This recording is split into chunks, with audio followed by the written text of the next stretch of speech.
Porque nós queremos já seguir e falar sobre continuidade, tá? Então, uma vez introduzido o limite, o próximo passo é perguntar, bom, como que funciona para estabelecer a continuidade de uma função vetorial, tá? Simples. A função vetorial f de t é contínua em um ponto se cada uma de suas funções componentes for contínua em um ponto. Ou seja, ela vai ser contínua em todo o domínio se cada uma das suas funções componentes for contínua em todo o domínio. Tá? Simples assim. Então, só para fixar as ideias, vamos falar quando que uma função vetorial não vai ser contínua. Tá? Ela não vai ser contínua se uma das três alternativas abaixo for verdadeira. Primeiro, aí nós já estamos falando de um ponto, né?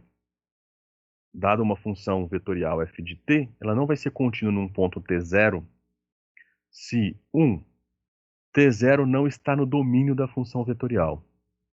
Se não tiver no domínio, ela já não pode ser contínua ali, tá? O limite de f de t, quando t tender a t0, não existe. Ou se esse limite for diferente da função vetorial aplicada nesse ponto t0. Então, se uma das três coisas não ocorrer, essa função não é contínua. Resumindo, para que a função vetorial seja contínua no ponto t0, nós precisamos que essas três coisas sejam satisfeitas ao mesmo tempo. Tá bom?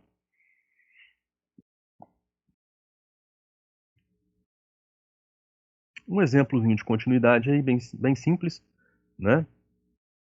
Observe que f de t igual a seno de t sobre t, que é a minha x de t, e y de t igual a t ao quadrado mais 3, não é contínua para t igual a zero.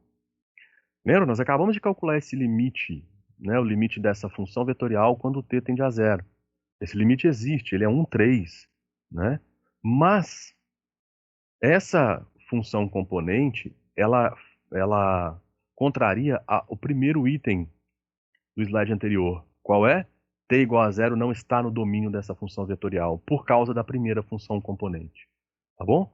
O domínio da minha primeira função componente é t diferente de zero, porque eu não posso dividir por zero. Tá bom?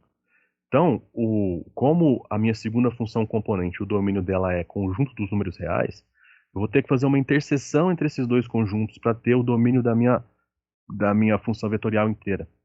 Tá? Então, se eu fizer a interseção de conjunto dos números reais com reais exceto zero, a interseção, ou seja, quais elementos que pertencem aos dois ao mesmo tempo, é reais exceto zero.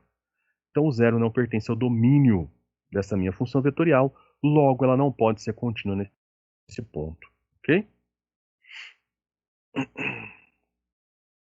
G de t igual a 1 sobre t, ln de t e t quadrado.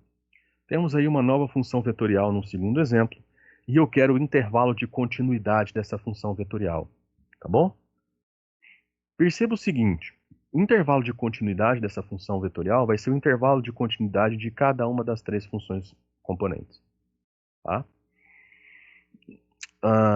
Então perceba que se eu achar como cada uma das funções componentes, eu sei do cálculo 1, eu sei do cálculo de uma variável, que cada uma delas, em seus domínios respectivos, elas são contínuas, né? 1 sobre t, ln de t e t quadrado, em seus respectivos domínios, elas são contínuas. Tá bom? O que eu falei é quase como subir para cima, descer para baixo do ponto de vista matemático. Mas eu preciso usar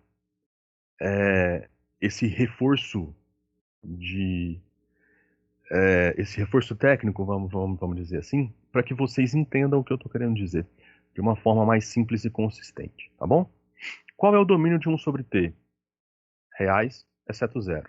Você pode ter qualquer número real, né, dentro da sua primeira função componente, desde que esse número seja diferente de zero.